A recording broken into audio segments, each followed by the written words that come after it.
Peggy 16.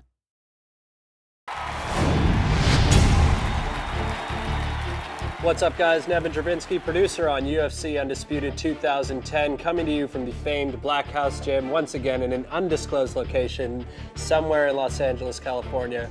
I'm joined here by Mr. Ed Soares, co-owner of the Black House Gym. Thank you so much. Oh, it's my pleasure. We're going to talk today about some of the improvements and enhancements to the UFC Undisputed 2010 career mode.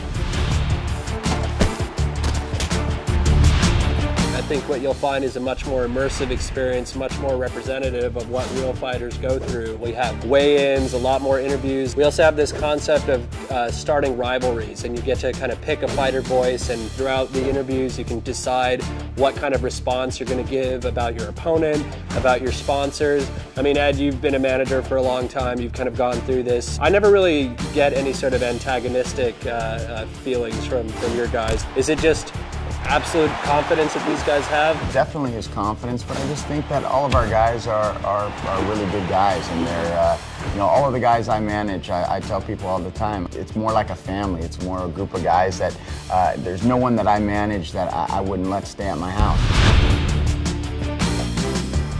The game will actually track how you actually proceed in the game. If you're a guy that does a lot of head kicks in the game, eventually your opponents will start taking you down, or, you know, going to the ground, trying to exploit your weakness. Rogan and Goldberg might call out, like, the guy's knocked out his last 5 opponents via head kick, so you can't use the same game plan over and over again.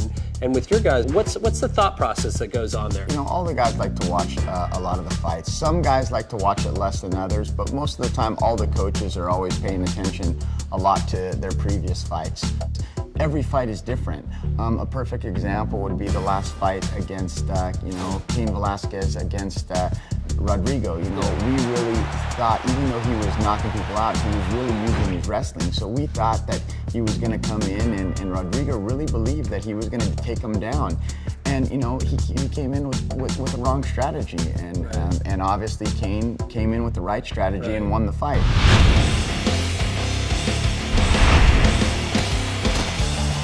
So much like in the real UFC, we give players the opportunity to train at different camps. This year it's not boxer, wrestler, you know, Muay Thai, Jiu-Jitsu guy. You're just learning specific moves, and you go work with members of these camps to get these moves. So for example, if I'm in, you know, heavyweight, I work with Junior and, on his boxing, and I work with Nogueira on my Jiu-Jitsu. And as a result, I'll get these specific moves that I'll be able to apply to my fighter. So, in career mode, on top of being able to create my own fighter, I could create my body type, my weight class, what brand shorts I wear, what sponsors I have, and then I can also choose what camp I want to go train with. Correct. And all of these things get unlocked in tiers. When you first start out in your career, nobody knows you, nobody wants to sponsor you, you know. But if you fight better, if you start winning, people will start to recognize you, notice you, and want to offer you stuff. You've had like a long career and history with these guys and kind of watched them all grow up. You know, they came from all different places. Lyoto, he got his first fight in the US here, was in the WFA. And what a great segue, you know, in our career mode, we have this aspect of where instead of, you know, jumping right into the UFC, you actually start off your fights in the WFA, much like Lyoto, and then at some point, if you perform well, you actually get to move up into the UFC.